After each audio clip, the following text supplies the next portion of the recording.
The Discourse starts right now with Cheryl Oates and Erica Barudis.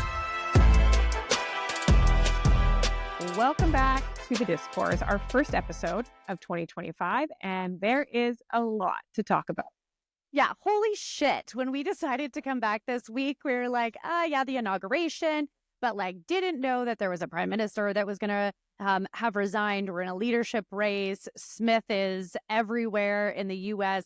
And then we had the inauguration yesterday. So we're going to dive into all of that because I think that's what everyone is talking about right now, especially what is the premier strategy? Is it working? Is it not? What does that mean for Alberta versus Canada? And you know what? I'm excited because we always talk about that middle ground. And I think that middle ground is how we're both happy Trudeau is going to leave soon. So we'll get to all of that. And I think, in terms of what is going on in the U.S. right now and what Premier Smith is doing and how this is all going to play out, I think actually there are some surprising places that you and I agree today. But just to start with, for anyone who has been living under a rock, President-elect at the time, Donald Trump, announced after his election last year that he would bring in 25% tariffs on all imports from Canada, citing concerns over illegal immigration and drug trafficking. This on its own, obviously disastrous for Canada's economy, but to make matters worse, in between that tariff threat and his inauguration, our own prime minister announced he would resign. Ugh, and what a beautiful delayed Christmas present that was. I do think, though, regardless of if you're in my camp and you're very excited for, I guess, Justin 2.0 to step in, whether it's Freeland or Carney, but, it puts at risk of that resignation because he didn't leave is how Canada now navigates. We don't have a prime minister with a mandate. We have someone on the way out that doesn't have a good relationship with the now president. So it kind of puts us, regardless of that, in a very awkward pickle on how to navigate this as a nation. Yeah, and that's where we begin today's podcast. In this vacuum of leadership from the federal government, Danielle Smith, Premier of Alberta, has taken it upon herself, self-appointed, to negotiate directly with the United States, and not just directly with the United States, but directly with the President of the United States.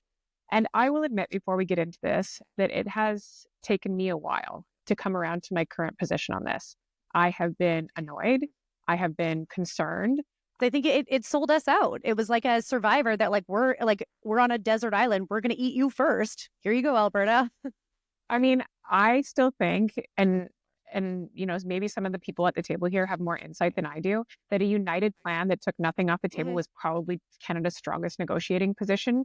This was, before yesterday, before we had any answers, before we knew that Trump wasn't going to bring in tariffs on day one. I still do think that a united front, where we say our nation is aligned, we're all going to work together on this. We're not saying what our strategy is, but we can tell you we are considering anything that could inflict economic pain or get us to some kind of resolution. I think that was the right way to do it.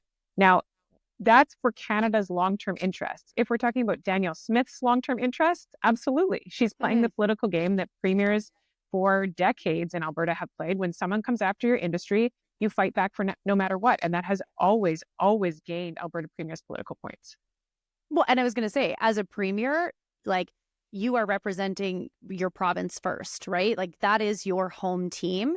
You are still a part of the larger team. And again, there was such a Trudeau ragging the puck and doing nothing for so long.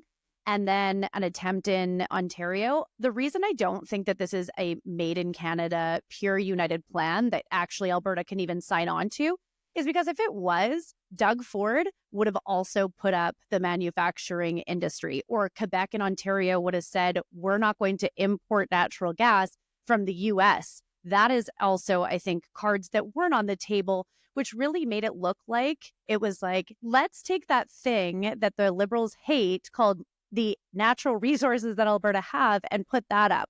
I don't see how we could actually appreciate a premier standing up for us if she would have sold us out like that. But what all she was saying was, I want it explicitly taken off the table. And everyone else was saying, no, we're going to say as a united front, everything is on the table. There's a difference between saying everything's on the table and saying specifically we're willing to sacrifice the energy industry. The communique, though, was that, but the issue, the card that the federal government was trying to play was on the energy sector. And so if you're going to play it on the energy sector, then that's directly outside of the interests of Alberta. And so if you say nothing's on the table, so she, and to our listeners that haven't been following this, like she's come in, like I think some of the criticism that's gone to her is that she's playing too nice. But she has explained in some of her interviews that it's like, know your audience and know your enemy. And Donald Trump, I don't think, is a person that is going to respond kindly to threats, right? I think it's like, show him what he doesn't know, which is that we are equal trading partners, is probably a better thing to play than the game of chicken, which I think is what is kind of the approach by the try to unite Canada team.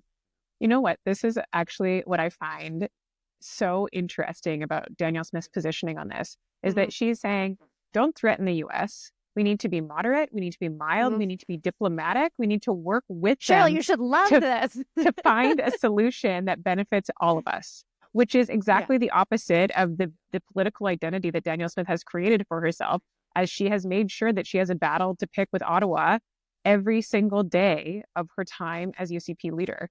I've been angry, and now I hesitate to admit that I think it's possible that Danielle Smith may be making some progress. And I think the most obvious piece that changed my mind on this is listening to a couple of clips back to back. So I want to play them for you. Listen carefully to the clips. The first is a press conference that Danielle Smith did from Mar-a-Lago after meeting with the president-elect Donald Trump. I think if we maintain a strong partnership on energy, we make the case about how much the Americans benefit from that energy relationship. We demonstrate that we are a good trade partner, that we buy more goods and services from America than any other nation, and that we do buy more goods and services when you take energy out. I think we can make that case. And now, Minister of Foreign Affairs Melanie Joly was on CBC's Power and Politics after the inauguration on January 20th, talking about the federal government strategy. And listen closely. Here is what she had to say. We want to make sure that Americans in Washington, but also across the country, understand how much this is a win-win relationship. And why is it a win-win relationship, David? It is also because at the end of the day, Americans have a trade surplus with Canada because of increased demand in energy. But if you get rid of the energy exports that we're sending to the U.S., which are very, very important, the U.S. actually has a trade surplus with Canada of $50 billion. Now, this could be that everyone is eventually reacting to a National Bank of Canada report that said all of this in no uncertain terms. But Monday was the first time that I've heard the federal government using this talking point, a talking point that the National Bank put out on January 7th. So to me, if Smith's lobbying efforts weren't making progress, if they thought that she was doing harm to Canada's strategy, I just don't feel like they would be repeating her talking points. So this had me thinking, like, maybe, and a lot of this time will tell, maybe she is in fact making progress for the country on this specific topic. Yeah, I do want to come back, though. I'm curious, what were the angry and concerned moments? And maybe that'll feed into you got to the right spot in life, Cheryl. You just had to go through a few other emotions. But what were the angry and concerned? Because I've been very happy that when we had a prime minister that didn't step up, and I think everyone in Canada was kind of we don't have this, when we were talking about even securing our borders to show we were serious, and we heard what the president-elect at the time was saying about border control. Alberta did it. She got some criticisms. Her and Doug Ford's tactics were very different, but we just heard crickets from them. And so I want to hear, when you saw that, maybe what was angry or concerning that happened. So, and I some of this still exists. I'm open to the idea that Danielle Smith could be making progress. I don't know if that's the case. I am still concerned that Danielle Smith's political goals might not align with Canada's political goals or policy goals. I am worried that she took a meeting with a Canadian businessman who I imagine did not go there on behalf of regular Canadian citizens. And I imagine that he at least controlled some of the conversation. And I'm worried that in her efforts to, do this lone wolf Alberta strategy, that we're giving up, Canada's united firepower. So I'm still worried about all of those things. but like there's not a lot of other people doing anything. Yeah, I was So going to it's say, hard like, it's hard Yeah. to say, her efforts are terrible when, the worst might still be the only thing we've got. yeah. And I was going to say, like, if no one was stepping up, I think we can, at least from Alberta, be proud that our premier was like, that's not okay. We've got to do something. I think her goal was to go down there and start the conversation in hopes of sharing some of that key message that, like, we're not in a trade deficit. This is equally advantageous to both of us. The US and Canada, the top 5, all have to do with the automotive manufacturing industry and petroleum industry. So, it's a give and take of what's in first, second, third. But we are a clear trading partner. And that's a huge risk that I don't think anyone in Canada should take lightly, in the fact that we didn't have that representation. Now, I do want to get your point, because like, I'm actually totally okay with her not signing that communique for certain reasons. And I don't think that, even though we were like, where is this Made in Canada plan? I still don't think that the proposed plan was a Made in Alberta or Made in Canada plan. And she hasn't done that diplomatically. She stood up and held press conferences and threatened the federal government on every single occasion. So it's interesting to me that in these moments, she's completely changed her tack and now, is cautioning mild-mannered diplomacy. Yeah. And I know that she has used that term. She said diplomacy in a lot of her interviews. I do think, though, that there is some,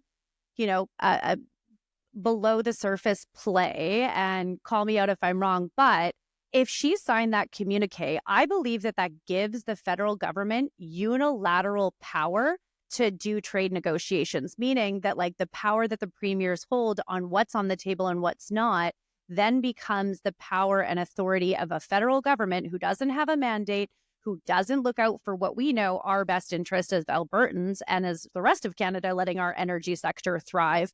And so I'm actually curious if that's also one of those deeper plays that, like, we are in a position where then they get full power. We're giving the authority to the federal government. And I think that's scarier than anything else that we could be doing right now. So I don't think the government gets, authority through the signing of a press release, but maybe through those negotiations, they could have agreed to something. What I think this is, we mentioned this a little bit earlier, is how politically beneficial it is to any premier to put themselves in this position. And, in Rachel Notley's government, I was there when Jane Fonda came and flew over the oil sands and took a shot at Alberta's energy industry. It was a great day for the premier's office. We had this villain that Alberta could unite in fighting. Rachel made this great statement about how Jane Fonda needed to pair her celebrity with facts and offered, a government briefing to her to find out more about the oil sands. We know Ed Stelmach did this when James Cameron, the director, came through the oil sands and took a shot at it to great political benefit. It was a topic of the PC leadership in 2014 when Leonardo DiCaprio came through. It has always been incredibly beneficial for any sitting Alberta premier to have this villain that opposes your bread and butter, your leading industry. And so Danielle Smith has just found this really unique way of not just making this like a way to take advantage of a daily news cycle when something big happens. She has made it her full political identity, her whole personality as a politician, and made it consistent since she became leader. And I think that's probably, I haven't seen a poll specifically on this, but I would think that's really, really good for her. Yeah, I was going to say, I don't think whether, she's being premier of Alberta. I think actually going down there, she was more prime minister-esque than our current prime minister, but she never swayed away from Canadian energy, but it's Alberta energy. And I am the premier of Alberta. And I'm sure there's going to be a journalist being like, this is what that trip cost, blah, blah, blah. And it's going to be like, okay, but look at this. Like, I actually see bigger value in her overall strategy of what she did on the ground going before the inauguration. I think that was probably more beneficial than, by the time this airs, she spent all day Wednesday sitting with individuals in the White House. She's sitting with individuals that are, part of the Trump administration, that are our decision makers, to have those conversations. I think those are super important. But I think those relationships that she built with governors and senators and things like you and I know, we tell clients, or I did when I was in that world, but like tell clients to come to Stampede. Why? Because you rub shoulders, you talk to politicians, you're in an informal setting, you probably you're chatting and it's a little bit more relaxed, that she probably got so much insight into how to position Canada and Alberta in those conversations. And I think her going down before was such a good strategy to go to some of those galas and balls, and then also be there for the inauguration and now do the business, because they can't really talk business until he's sworn in anyway. And so I just think like this trip, this mission is a huge success in my opinion. She's probably going to come home to learn that she didn't make best friends with her first ministers across the country. But I also think, like, again, Doug Ford wasn't risking much. He wasn't putting that on the table. I think I can't remember what it is in BC, geranium, I want to say, but that might be a flower, who knows? And then uranium in Saskatchewan. Like, I think there's some minerals and things like that that are also, like other provinces, those are things that we could have used and put on the table. But in their defense, they were being premiers first, because that's what you're supposed to do. And I agree with you on this, the way that the strategy has looked. I think she's looked really strong. Like, she has posted individual photos with every governor, every mover and shaker, not a carousel, not a one-off post, individual photos, just flooding her followers' feeds with all of the work that she's been doing in the US. And in terms of positioning herself as an effective and fierce politician standing up for Alberta, I think she has done a really great job. When it comes to whether we've actually made progress on the tariffs on Canadian goods or our relationship with the US, like, it's pretty unknown. In the end, we could look back and it could be that Danielle Smith's efforts really hurt our United Canadian Front. It could be that first meeting in Mar-a-Lago really changed things. It's going to be really hard to tell until we're actually there. And even then, who knows what led us there? Who knows what helped us and hurt us? So there's so much going on behind the curtain right now. Well, and I was just going to say, like, I don't think what she did hurt us. It might have not moved the needle. I don't think that anyone can be attributed to the tariffs not coming in on day one. Like, he said in another presser that it was going to be like February 1. Now, I believe that the executive order says April 1st. And so, maybe he was speaking out of turn or something like that. Either way, there seems to be an end to the runway.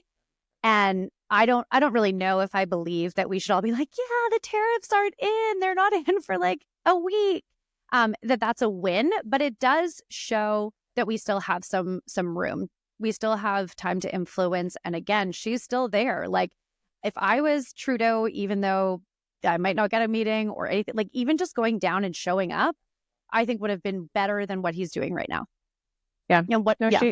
She looks strong. And like, I don't think a 12-day delay is something to celebrate. But, if we can make progress in those 12 days, if we can get this pushed off to April, if we have more time to make the economic case or maybe make a deal, I think history will look kindly on the efforts that Danielle Smith made. But like I said, there's still so much unknown. Like, it's hard to celebrate or look down on anything because every day is a new story. Yesterday, we thought we were in the clear on tariffs, and then wait a couple hours and they're coming in on February 1st. And, in the coming days, that could change again.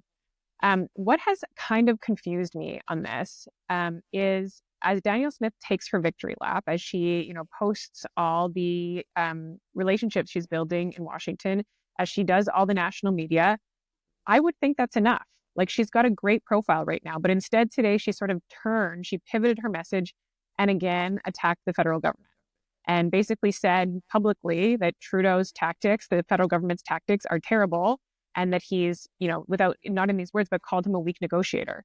And I can't imagine, whether you think this or not, that it is in Canada's interest to say publicly that our prime minister's negotiating strategy is weak. So at a time when she looks like a strong leader, at a time when she's made real progress, why not just soak that in rather than take another lap at Trudeau, who's already announced he's resigning? I don't have the answer for that, but when I think about why she might feel that way, it could be the conversations that she's having. And, from everything I've seen in media in the US and Canada, like or around the world, Trudeau's not well respected, and it might be getting her attention of the individuals that she's been talking with or reiterating them so they feel heard. Because I don't think that he's respected in the US. And so maybe that's the strategy. Again, I'm always like rise above and, and just like, don't even talk about him because he doesn't have a mandate. Like he's done, right? His party is going to be fourth place in the next election. And the fact that Jagmeet Singh's party is going to maybe have more seats is mind-boggling. But it is a possibility. And that the Bloc is the official opposition, also boggling. But it's do you punch the guy when he's low? And that might This is what be I'm wondering. Yeah.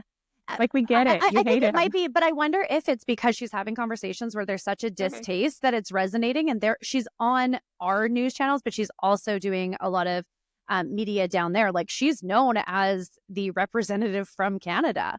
And I think, again, she's winning a lot of friends down there. So maybe it is a tactic to play to their narrative and play into like, I also don't like him. Again, you also have to remember the other millions of people that hear that. And is it a kick to the junk? Maybe. I'm okay with it, but that's what I always think of when I think of you. Erica Barootes, rise above, always just rising above. Next sentence, kick him in the junk. No, I mean, I always hope that people will, or I was like, I was raised, you don't talk about the opposition. You disregard them, or you don't talk about your opponent, right? So I don't know. I think it was a kick him while he's down, and maybe it was just like bittersweet, but I don't think that that's helping. It's not going to move the needle, but it might be getting her into some rooms. So who knows? We're not on that ground right now. So many unknowns. Sadly. Okay, so speaking of unknowns, I was watching Vashi Kapela go talk to Nenshi. Well, here's the thing. The Premier has had the worst week in politics. Those of us who are in politics cringe at what has happened to her. She started off on such a high because she was able to get to Mar-a-Lago. She was able to get Trump's ear. But then she realized that she couldn't charm the guy, and he told her to go pound sand. And now she's kind of stuck. And all she's got is her old talking points that she's been repeating for many years, even since before she was in politics. And here's the thing. You don't go into a poker game with your cards face up. You don't go to a used car lot and say, this is the car of my dreams, take my money. And that appears to be her negotiating strategy. She thought that charm would win the day. But of course, it's not going to win the day. And we need to be much more thoughtful and much more strategic and not just play all our cards up front. And I watched all 4 minutes. I don't know if he ever answered the question or how he actually truly feels. He did a very strong job of saying that he basically hates Danielle Smith and he thinks what she's doing is stupid, but then he doesn't say that. So like, where does the NDP sit on this? Like, I would want the official opposition to also be more pro Alberta than anything else. And I was like, we were even talking, like, do we pull a clip? How do you make this shorter or succinct? So you know that if I can defend the NDP, the Alberta NDP, and a position that they take or something they're doing, I will do it. Yeah. I don't think I can defend this. Love that. Yeah. I mean, it's tough. I mean, but knowing what you know about the party, and like, I mean, you worked for a woman that did leave her ideology a bit for the energy sector. And so, like, went against kind of the NDP, the typical NDP brand of no more pipelines. Like, where is your base? Where is your party? Where, like, do they agree? Like, I mean, you were agreeing with Smith. The NDP differs across the country quite dramatically. Mm-hmm. So, like, Rachel Notley, even as an Alberta New Democrat, I think her position was always, you cannot be the party of working people and leave working people behind. So it's not that she abandoned her values to no, fight and I for just mean she put Albertans and that agenda first over her own party's beliefs. For sure. And watching, I'm sure there was a strategy to what the head Nenshi said. I don't know what it is, because essentially it's very hard. Yeah. Danielle Smith has carved out an area that's pretty hard to argue with. She's standing up for Alberta. She's standing up for the industry. She's, in some cases standing up against her fellow premiers, which maybe leaves a little bit of an opening. But then, you got to lean into that one opening and say the rest is great, because it's tough to say Danielle Smith shouldn't be out there campaigning for Alberta's energy industry. Right. Like, I almost just think that he used that, and like his pre-brief before going into that interview was like, throw as many punches as you can at Danielle Smith. And it wasn't answering the national question. He was talking about like the feasibility of this chess move of how it would actually play out. But like that doesn't resonate. You and I both done national news. Like you've got to talk about the Alberta side, but also like he just used it as like almost just to shit on her. And I don't get it. It would just confuse me. I was like, what a waste of airtime. Yeah, the NDP, I mean, Nenshi said he doesn't agree with cutting off Alberta energy exports in longer sentences than that. And that he didn't really have a position in terms of where Alberta could alternately put pressure on the U.S., but just said that the strategy was bad and that Danielle Smith was fear-mongering. Like there is a lot of fear in Canada across the country right now, and there's certainly a lot of fear in Alberta about what this could mean for the industry. And so, like, is that fear-mongering? I just don't know that in this case it passes the nod test for Albertans. Yeah, I think it just looked like he critique. was, like it was just kind of like, yeah, she's doing it. And even Vashi challenged him and said, you're saying the same thing. You're just saying that you would do it in a different communique or communication style. And I agree with that. Like, yeah, maybe in the end we'll look back and be like, good job, Danielle Smith, it all worked. Would it have been the way that I chose to do this? No. Yeah. Would it have been the way that I advised to do this? No. Like, I think there is a lot of political risk in her, like, pushing her way in as the lone wolf and saying, despite being a fierce defender of jurisdiction, I'm just going to step on the toes of the prime minister and take this on as Canada's lone defender. She didn't need to step on his toes. He wasn't there. Like, if he was trying to get through the door or across the border, maybe she would be. But like, there was no toes to be stepped on. So I think she just stepped up. And, was it aggressive? Absolutely. Do we know that Danielle Smith does things that most people wouldn't have the balls to do? Absolutely. So like, that's consistent with who she is. But, like watching her Twitter and the meetings and the conversations and, a day of now business, hopefully it plays to our benefit. Again, like there's going to be a lot of like kissing ass of Alberta if this does stop it. Do I think it'll stop the tariffs? I don't know. I would be very surprised, but there might be negotiations either with Alberta or certain sectors. I actually kind of am I don't know if I'm disappointed like in Scott Moe and Doug Ford. One, because Doug has like a skin in the game, and so does Scott Moe. Even Brad Wall, I read a tweet that was commending Premier Smith for going down and representing Alberta, Western Canada, and Canada in the absence of any other leadership. So it's interesting because of like the old school party versus the new school. But I'm actually just surprised, and I wasn't in those conversations, obviously, but there wasn't more dialogue about, well, how does this play out that it's a true team structure? Like I can't even say that it's at all cohesive of not giving us the short end of the stick. Yeah. No, I mean, like I said, this is a very hard strategy for the NDP to criticize. I mean, if you are a Canadian, if you're Doug Ford, if you're another premier, I think it's easier for you to say, we should have all been in this together. If you are Alberta and the rest of Alberta and Alberta's industry is all nodding their head saying, yes, we will not be the sacrificial lamb for Alberta's trade policy. Yeah. It's really hard to say that's not a good idea, even if it's not a good idea for the rest of the country. Yeah. Well, based on equalization, it's a good idea. And you know what was interesting, though, is like if this goes through. So, we're hoping there's some conversations that Premier Smith can get this across the line. If they don't, I was looking at Pocket Lobbyist, and it's like 77% of our exports are to the U.S.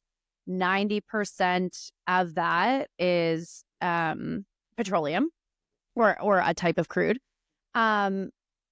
I just like wonder, like, what does that mean for us? Like, then we're going to have to be in a place where we got to make our own shit happen. And like, do we then tariff them? Like, again, the natural gas going in, or do we make it so that like, we're actually then a pro-Canada approach? Like, how are we going to change? And I know there's going to be an election, so I might know some answers, but like, even from your side of things, like, how does that change how we look at building pipelines from coast to coast? How does that look at how we navigate, like how we actually import export with each other, because we don't really do as much as we could right now. This conversation, like in Danielle Smith's 6-point plan that she released about, advice to the federal government about what should happen now, a lot of it made sense to me based on her conversations. The part that didn't make sense to me is expedite Energy East and Northern Gateway, because there's no proponents for those pipelines.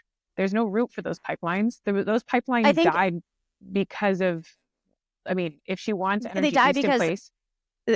The jurisdictions closed them down because they were getting their stuff from somewhere else. But this is what I'm saying is, if you want Energy East to go ahead, go use your charm on Quebec's premier and Quebec's communities, because the federal government's not just going to say, sorry, Quebec, Energy East's going through.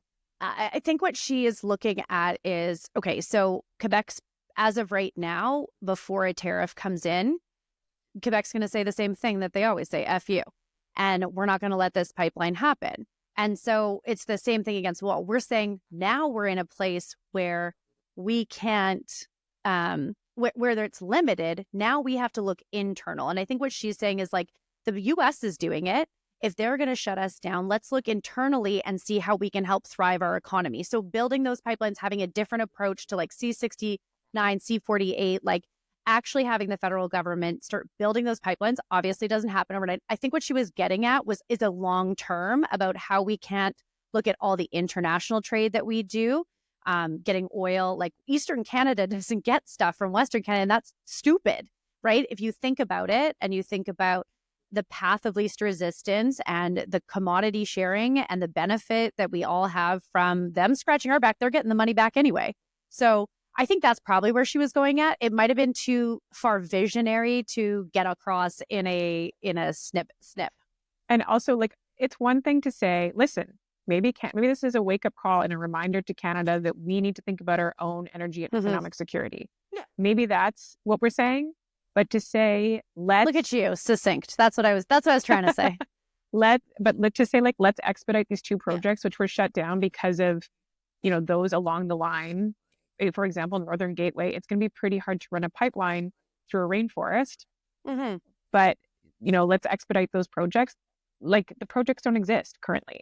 Our lumber industry is going to soar then too. No, but you still have to do the work. It was a funny thing to include. I think it was like, it's like, here's all these tangible actions now. I think what she could have said is like, repeal things to your point, like, let's have a more cohesive energy strategy for all of Canada, including like reviewing and doing a feasibility study of these projects kind of thing. Because I think it was too long term. Yeah, like, why not just say, like, let's reopen the conversation about energy corridors. But those specific projects was weird. But yeah. Well, I mean, I think that maybe because they're like, but like they also are like, people know about them. Man, maybe that's it. Is that like, especially even in the States, those are the ones they know. And so maybe it's like what is my audience going to pick up on, as opposed to being like energy corridors. It might fall flat. As opposed to realistic ideas. Energy corridors. Yes. Okay, I do, before we wrap, want to get your take on this federal leadership, because like neither of us have skin in the game. It's a very interesting, and like launches, like I really want to know who does tour for either of these campaigns, because both like the leading Carney and Freeland, like I was like, who planned your launches? These are horrible. So I don't really care anymore. I cared for a moment. This is me rising above. So my interest is, having never held a Liberal leadership, having never voted have membership and never voted in a leadership. I only want to know, is there someone who has a chance of reducing Pierre Poilievre to a minority? And the only person I thought might have that ability was Christy Clark. I also liked that she was a woman. I also liked that she was a voice for the West. I thought, if she was in it, I'd be watching this race closely. Now, I just don't really care. I don't think that either really has enough separation from the current administration to make a real case that they're different or that they would do things differently. So it's tough for me. Like, I'm just sort of disengaged. But haven't you voted for the Liberals, considering the Liberal Party of Canada is basically a communist party now? They've moved so far. They're like the same. Like, I don't even know what Jagmeet Singh does. He's like, they're me now. Like the federal party, they're this mishmash. But to your point, I mean, I think that was unfortunate for Christie on answering a question, that it kind of like shot her before she was even like out of the gate. But yeah, what do you think? Who are you voting for? Pierre. Polyev, that is it. No, I mean, I think it's a whole lot of nothing. It's a huge amount of money to raise in a very short period of time. They have free memberships. So like, I mean, you and I talked a lot about membership validation, being true to your party. This is like, you know, it's just kind of like, I don't know. There's no way that anyone that's not one of those two has any chance in hell. Because I think it's the institution that's backing him. I think Carney's the pick from the institution. The Laurentian elite have blessed him. But it's like, cool, dude, you're winning to be a loser. So I just think it's funny. You know what? Did you watch his Daily Show thing? No, I got so turned off by his horrible presser in Edmonton. I was like, woof. So he did the Daily Show before his no, I did see clips on TikTok. Yeah. But okay, I watched the whole thing. Okay. And if he was just a former economist, if he was just, or not a former economist, an economist, and the former governor of the Bank of Canada and the Bank of the UK, I would be impressed. I'd be like, wow, for an economist, for a governor of the Bank of Canada, this guy's kind of charming. As a guy running to be prime minister of the country, I just didn't think it was enough. Like he just like literally the best resume in theory, right? Best resume. In terms of like charisma, like you can have great credentials and you still have to have political presence and gravitas. Yes. And I didn't see it on the Daily Show, which is a massive stage in political risk. And I didn't see it in his opening press conference either. Yeah, this is your introduction to Canadians who have never seen you before. You were the man behind like the books, and you know, I mean, he had already been painted with the brush of like being a Trudeau advisor too. Like it's been such a bad secret that he was the successor that I think he was also like dead on arrival. I don't know. I think it's like such a weird thing. Like, why would you even be excited to run? Like you're gonna get your ass kicked. I'd just be like, hey, see ya. I guess adding prime minister to your resume is never. No, that's also weird. Like you're prime minister for less than a month. Like that's going to be, you basically come back to lose your job. Longer than the rest of us have been. They get it. Yeah, they get a portrait. They do get a portrait. Oh, that's ridiculous. Oh my gosh. Well, we'll keep watching with that as it unfolds. And I'm sure okay, so what happens now? Like with the federal government though, like there's no negotiations. I haven't heard anything of them going and trying to open up conversations with the U.S. Have you? I think they're in Washington. The federal government. I know someone like one of the ministers is going to escape me, but went like last week. I imagine they're there. Well, not in the Danielle Clearly, Smith way. Not as loudly and proudly as Danielle Smith is, which is a problem. She getting her done. Awesome. Well, let's call it. That is our show this week. Thank you for listening. And don't forget to tune in. We are back for 2025. So every Thursday morning, new episodes at 5 a.m. And don't forget to like and subscribe on YouTube and wherever you get your podcasts. The Discourse is hosted by Cheryl Oates and Erica Barudis. Follow on Instagram at The Discourse Pod. Subscribe to The Discourse on YouTube and wherever you get your podcasts.